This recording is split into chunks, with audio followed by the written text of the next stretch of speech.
Assalamualaikum warahmatullahi wabarakatuh.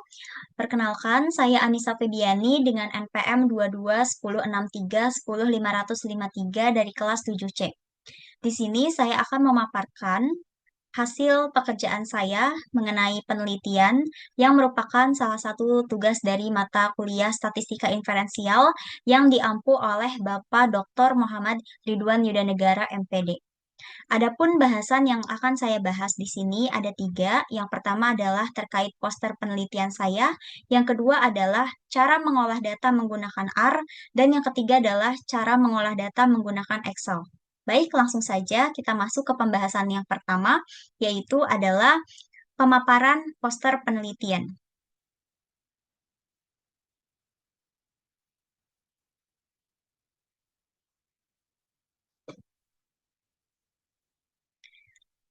Baik, ini adalah poster penelitian saya. Untuk judulnya, analisis perbedaan kemampuan literasi numerasi siswa berdasarkan gender dalam menyelesaikan soal AKM domain bilangan. Jadi, untuk jenis datanya di sini ada dua ya.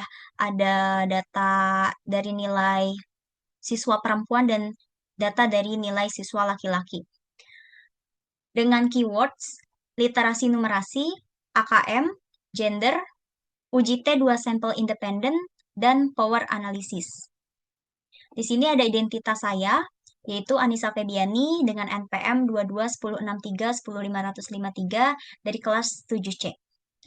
Baik, latar belakang yang menjadikan suatu alasan saya mengapa mengambil topik penelitian ini adalah karena sejak diberlakukannya asesmen nasional, yang mana itu adalah menjadi suatu alat ukur mutu pendidikan oleh Kementerian Pendidikan, Kebudayaan, Riset, dan Teknologi, eh, terjadi perubahan besar dalam cara sekolah menilai hasil belajar siswa. Nah, adapun kompetensi minimum atau AKM kemudian digunakan sebagai pengganti ujian nasional dan berfokus pada dua kompetensi utama, yaitu literasi membaca dan literasi numerasi. Itu dikutip dari Kemendikbud 2020. Nah, pada domain bilangan, literasi numerasi itu tidak hanya menilai kemampuan berhitung saja, tetapi juga kemampuan memahami informasi kuantitatif, menginterpretasikan bilangan, dan menggunakan konsep matematika dalam situasi nyata. Itu merupakan suatu kutipan dari Rahmawati et al. 2024. Nah, salah satu hal yang menjadi dasar saya melakukan penelitian ini adalah dari hasil PISA yang sama-sama kita tahu bahwa Indonesia masih berada pada peringkat bawah dari hasil PISA di seluruh dunia, sehingga untuk kemampuan literasi numerasi ini sangat penting gitu untuk kita sebagai calon guru perhatikan agar siswa dan siswi di Indonesia ini mempunyai kemampuan literasi numerasi yang baik. Jadi bagaimana caranya jika kita mengetahui tentang literasi numerasi siswa, itu kita bisa membuat suatu strategi pembelajaran yang lebih efektif untuk meningkatkan kemampuan literasi numerasi tersebut. Nah, berdasarkan riset dari beberapa penelitian yang sudah saya analisis, beberapa penelitian menunjukkan bahwa kemampuan matematika siswa dapat berbeda berdasarkan gender. Nah, salah satu penelitian yang dilakukan oleh Anissa, Roza, dan Maimunah 2021 menunjukkan bahwa siswa perempuan itu memiliki hasil pemecahan masalah yang lebih baik dibandingkan siswa laki-laki. Nah, temuan seperti ini menjadi alasan penting gitu untuk peneliti apakah ada perbedaan serupa yang muncul pada kemampuan literasi numerasi dalam menyelesaikan soal AKM, sehingga sekolah ataupun guru ataupun calon guru dapat menyiapkan strategi pembelajaran yang lebih tepat bagi setiap kelompok siswa. Apakah harus berfokus ke laki-laki atau apakah harus berfokus ke perempuan, ataukah kita harus membuat suatu model atau suatu media pembelajaran supaya dapat menunjang sesuai dengan tingkat kemampuan literasi numerasi baik dari perempuan maupun siswa laki-laki. Nah, tujuan penelitian ini adalah bertujuan untuk mengetahui apakah terdapat perbedaan kemampuan literasi numerasi antara siswa laki-laki dan siswa perempuan dalam menyelesaikan soal AKM domain bilangan. Karena literasi numerasi ini amat sangat penting, apalagi sekarang ini sudah diharuskan dan sudah dijadikan sebagai suatu alat ukur ya, pengganti ujian nasional. Artinya setiap siswa pada jenjang tertentu untuk SMP itu biasanya dilaksanakan di jenjang kelas 8 dan untuk SMA di jenjang kelas 11. Nah, mereka akan menghadapi asesmen kompetensi minimum ini yang mengharuskan mereka mempunyai keterampilan literasi yang baik dan keterampilan literasi yang baik itu dapat diperoleh jika kita membiasakan mereka dalam pembelajaran khususnya dalam matematika untuk kemampuan literasi numerasi. Adapun metode penelitian dari penelitian saya di sini menggunakan pendekatan kuantitatif metode ex post facto atau causal komparatif. Jadi saya tidak memberikan treatment kepada kelompok atau sampel yang saya teliti. Jadi saya meneliti sesuai dengan apa yang sudah menjadi kepunyaan mereka gitu secara alami, baik dari gaya belajar ataupun dari kemampuan yang mereka miliki sebelumnya. Seperti itu. Di sini fokusnya ke kemampuan literasi numerasi yang mereka miliki. Nah, untuk populasi penelitian mencakup seluruh siswa kelas 8 di SMP Negeri 6 Karawang Barat. Nah, sedangkan untuk sampelnya yaitu siswa kelas 8J yang berjumlah 33 orang yang dipilih melalui purposive sampling. Nah, untuk siswa yang berjumlah 33 orang ini terdiri dari siswa perempuan sebanyak 18 orang dan siswa laki-laki sebanyak 15 orang. Adapun variabel penelitian terdiri atas variabel bebas yaitu gender sebagai skala nominal serta variabel terikat yaitu kemampuan literasi numerasi siswa pada soal AKM domain bilangan sebagai skala intervalnya. Nah, untuk interval dari nilai kemampuan literasi numerasi siswa di sini adalah dari 0 sampai 100. Adapun teknik pengumpulan data yaitu dilakukan dengan memberikan 3 butir soal literasi numerasi yang diambil atau diadopsi langsung dari sumber resmi, yaitu pada laman Pusat Asesmen Pendidikan Kemendikbud, yaitu di sini ada linknya https titik dua garing garing pusmendik titik kemendikbud.co.id garing an garing.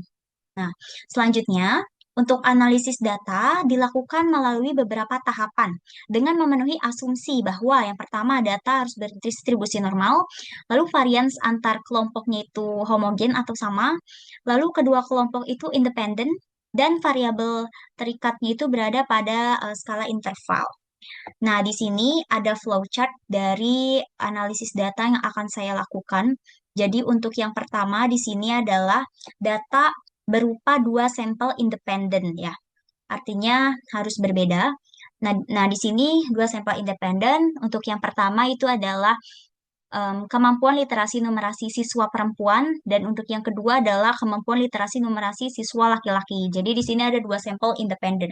Karena kita sudah mempunyai data 2 sampel independen, selanjutnya adalah kita nanti akan menguji normalitas. Apakah kedua data tersebut normal?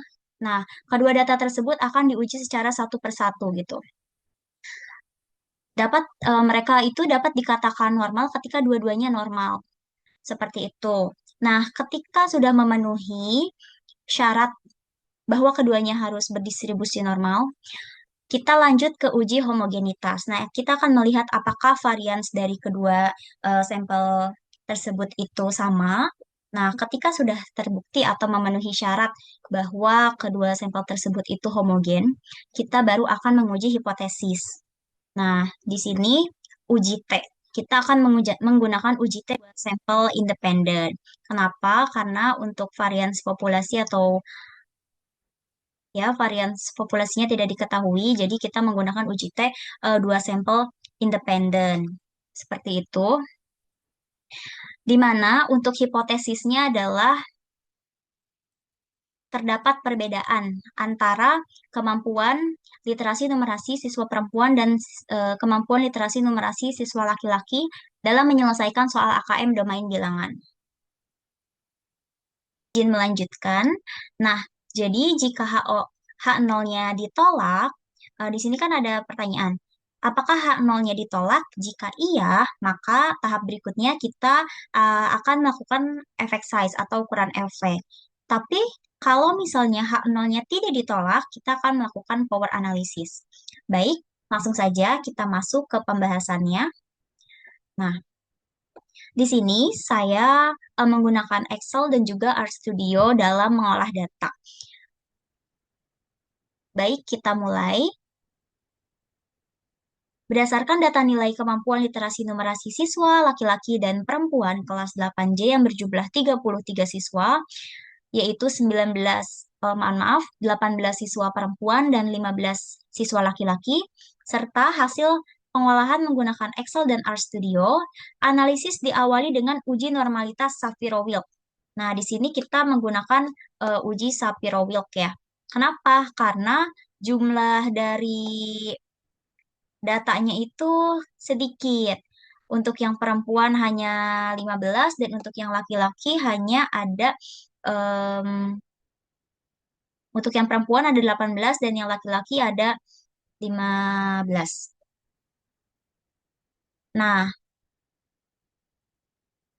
untuk p-value-nya diperoleh sebesar 0,14 untuk yang perempuan. Selanjutnya diperoleh nilai p-value sebesar 0,3613 untuk laki-laki. Nah, keduanya ini memenuhi syarat bahwa p-value-nya itu lebih dari taraf signifikansi, yaitu 0,05. Sehingga data berdistribusi normal. Nah, selanjutnya, karena sudah memenuhi syarat, yaitu datanya berdistribusi normal, kita lanjut ke uji homogenitas varians menggunakan F-test atau menggunakan uji homogenitas F. Nah, hasilnya menunjukkan bahwa F hitungnya itu 0,59114 dengan p-value-nya sebesar 0,3017, di mana dia itu lebih dari 0,05 atau lebih dari nilai signifikansinya, sehingga atau lebih dari alfa, mohon maaf, sehingga varians kelompok kedua kedua kelompok tadi adalah homogen.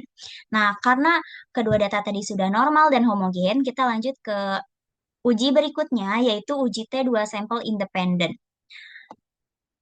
Nah, berdasarkan hasil olah datanya, ditunjukkan bahwa T hitungnya itu adalah 1,6424 dengan p-value-nya 0,1106, di mana dia itu lebih dari 0,05.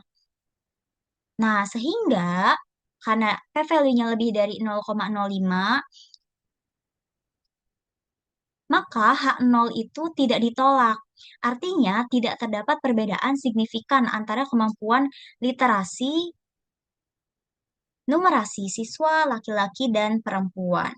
Nah, di sini ada gambar dari hasil uji normalitas menggunakan R, lalu ada uji homogenitas menggunakan F-test sama menggunakan R juga, lalu ada uji T2 sampel independen,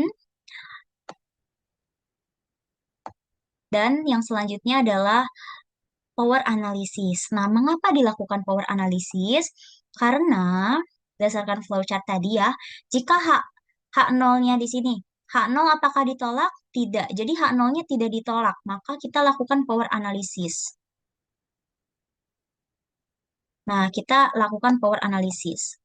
Baik, tadi kan hasil uji T2 sampel independennya tuh menunjukkan tidak terdapat perbedaan signifikan antara kemampuan literasi numerasi siswa laki-laki dan perempuan. Meskipun, nah di sini diperoleh bahwa ukuran efeknya adalah 0,57, di mana itu tuh menunjukkan efek sedang. Nah, 0,57 itu didapatkan dari R dan juga Excel ya, nanti akan dijelaskan lebih lanjut. Nah, dengan demikian, dengan jumlah sampel di sini 33 dan instrumen hanya 3 butir soal, hasil power analysis atau post hoc-nya di sini hanya 0,356, yakni cukup jauh ya di bawah batas ideal yaitu 0,80. Nah, dengan demikian kemungkinan terjadi tipe 2 error ini cukup besar, yaitu gagal mendeteksi perbedaan yang sebenarnya itu ada karena kurangnya sampel atau sampel yang kecil gitu. Nah, selanjutnya saya cek kembali menggunakan RStudio, seharusnya berapa sih idealnya supaya saya tuh bisa mencapai power analysis post hoc itu di batas ideal yaitu 0,80. Nah, analisis menggunakan RStudio menunjukkan jumlah sampel ideal untuk mendeteksi efek sedang itu adalah 90 siswa per kelompok. Sebetulnya ini bukan 49, di R itu dia munculnya 48,62378. Namun di sini kita bulatkan ke atas ya. Nah, sedangkan di penelitian saya ini sampelnya hanya ada 18 perempuan dan 14 laki-laki. Nah, oleh karena itu ada kemungkinan bahwa terjadi error tipe 2 ya. Ini harusnya 8. Oke, baik. Nah, selanjutnya di sini kita ke kesimpulan. Sepertinya untuk kesimpulan nanti di belakang, di akhir. Sekarang saya akan ke olah data arah terlebih dahulu. Nah, oke, sudah muncul. Nah, jadi di sini pertama-tama kita harus buat dulu ininya, suatu data nilai siswa kita buat ke dalam Excel dulu, lalu kita impor dataset from Excel. Nah, di sini kebetulan saya sudah buat filenya, jadi kita langsung saja. Nah, untuk penyusunan datanya, saya susun seperti ini. Jadi ada nilai, ada gender. Nah, untuk nilai ini kita ubah datanya itu sebagai numerik. Untuk gender ini sebagai karakter. Karakter angka 1 di sini itu menunjukkan nilai perempuan dan untuk angka 2 ini menunjukkan nilai laki-laki. Nah, kalau sudah, kita import. Baik, karena di sini saya sudah import, kenapa harus diimport dulu datasetnya supaya nanti ketika kita mau menguji dan kita panggil filenya itu dia bisa muncul seperti itu. Nah, selanjutnya di sini kita bisa langsung aja ketik library dan read XL. Nah, di sini saya ketik 2 kali library dalam kurung read XL. Nah, selanjutnya kita tuliskan nama filenya. Di sini nama filenya harus huruf kecil semua dan tidak boleh ada spasi. Makanya di sini saya memberikan nama nilai underscore AKM. Lalu simbol kurang dari strip read Excel karena kita akan membaca datanya. Lalu kita tinggal panggil aja ini sesuai penyimpanan dari si Excel-nya. Nanti dia akan otomatis muncul.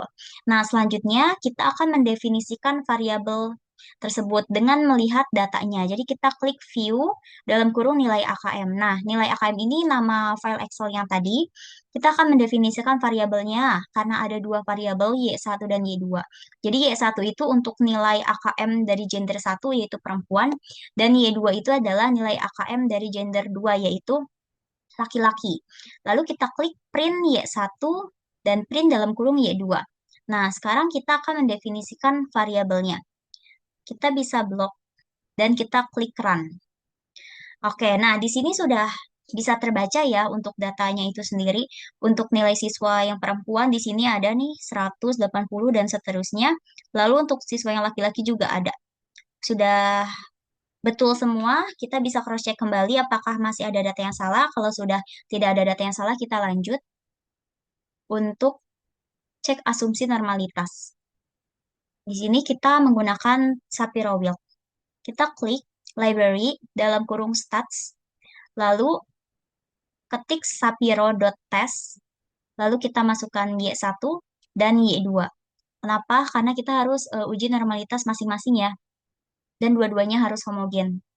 Mohon maaf, harus normal. Ketika sudah, kita bisa run saja. Oke, nah di sini kita bisa lihat untuk cek asumsi normalitasnya untuk yang Y1 yaitu yang perempuan, nilai perempuan, kita dapatkan p-value-nya itu 0,14. Lalu yang laki-lakinya kita peroleh p-value-nya itu 0,36. Nah, di sini artinya p-value-nya itu lebih dari 0,05. Nah, ketika lebih dari 0,05 artinya datanya normal. Selanjutnya kita cek homogenitas. Kita klik kembali library dalam kurung stats. Lalu karena kita mau melihat variansnya ya, kita ketik var titik tes Y1, Y2, alternatif sama dengan two sides. Nah, di sini kita menggunakan uji dua ekor ya. Jadi di sini adalah two side. Kalau sudah, kita run. Oke, di sini muncul p-value-nya itu adalah 0,3017. Nah, dengan demikian, karena p-value-nya itu lebih dari 0,05, artinya datanya homogen. Nah, karena sudah memenuhi syarat normal dan homogen, kita bisa langsung uji hipotesis. Nah, di sini kita akan menguji hipotesis menggunakan uji dua ekor. Kita bisa tuliskan T titik tes, kurung buka Y1, Y2, lalu di sini kita asumsikan bahwa datanya itu homogen atau variannya itu sama. Di sini kita klik true, lalu alternatifnya itu pakai uji dua ekor ya, two side, dan tingkat kepercayaannya adalah 0,95 atau 95%. Nah, kita bisa langsung run saja. Oke, di sini kita peroleh dari hasil uji dua sampel independen, p-value-nya itu adalah 0,1106. Karena dia lebih dari 0,05, artinya HO-nya itu adalah tidak ditolak karena dia HO-nya tidak ditolak. Berarti tidak ada perbedaan antara nilai perempuan dan laki-laki. Oke. Nah, untuk yang selanjutnya kita akan berlanjut ke power analysis. Nah, tadi kan tidak ada perbedaan ya, namun kita tidak sampai situ saja. Kita bisa langsung ke power analysis. Kita cek apakah betul tidak ada perbedaan yang signifikan gitu. Nah, kita klik atau kita ketik library PWR. PWR ini artinya kan power analysis. Karena dua ekor ya, jadi PWR titik T2N titik tes. Nah, N1 itu jumlah sampel perempuan, N2 jumlah sampel laki-laki. Nah, terus untuk D ini ukuran efeknya ya, yaitu 0,574. Selanjutnya,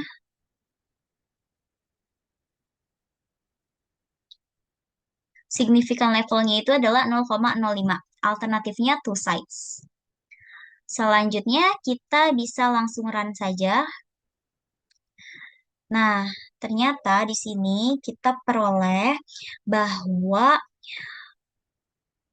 kekuatan dari power analysis kita itu hanya 0,35, padahal idealnya adalah 0,80, artinya masih jauh ya, amat sangat jauh, dan itu bisa mempengaruhi hasil gitu, apakah betul tidak ada perbedaan yang signifikan, karena kan sampel yang saya pakai atau yang saya gunakan tuh hanya sedikit gitu. Selanjutnya, saya ingin mengetahui sebetulnya harus berapa sih sampelnya supaya si power analisisnya itu bisa mencapai ideal yaitu 0,80.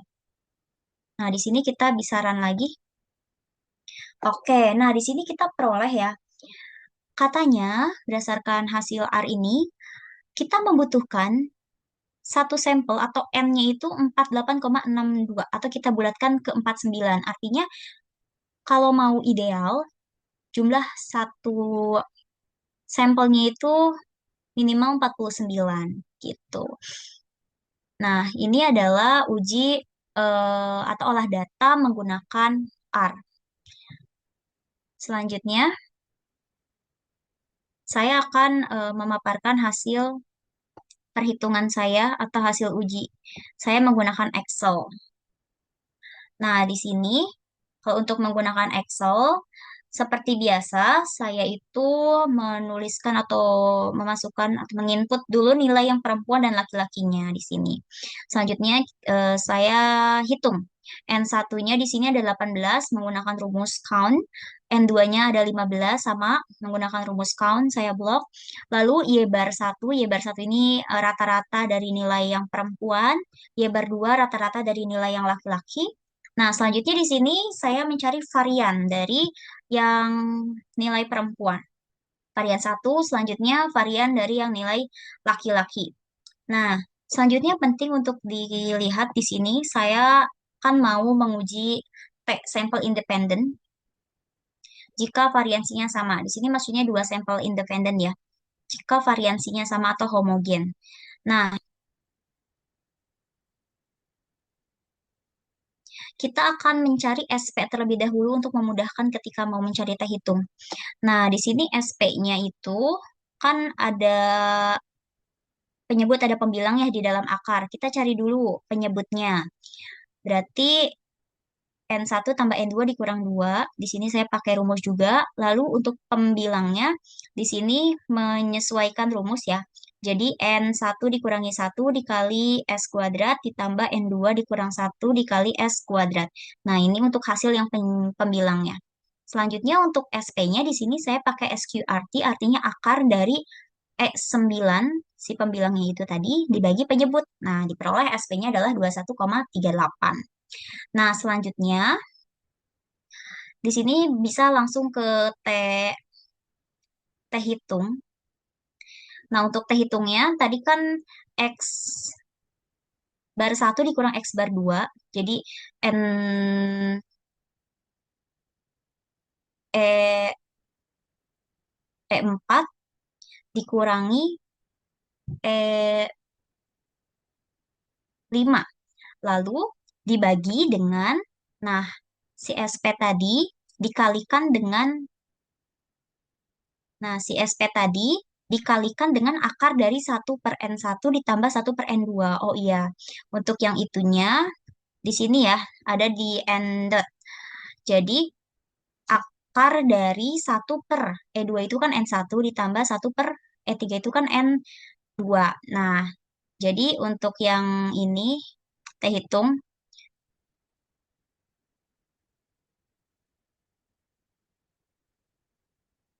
langsung saja SP-nya itu dikalikan dengan E19.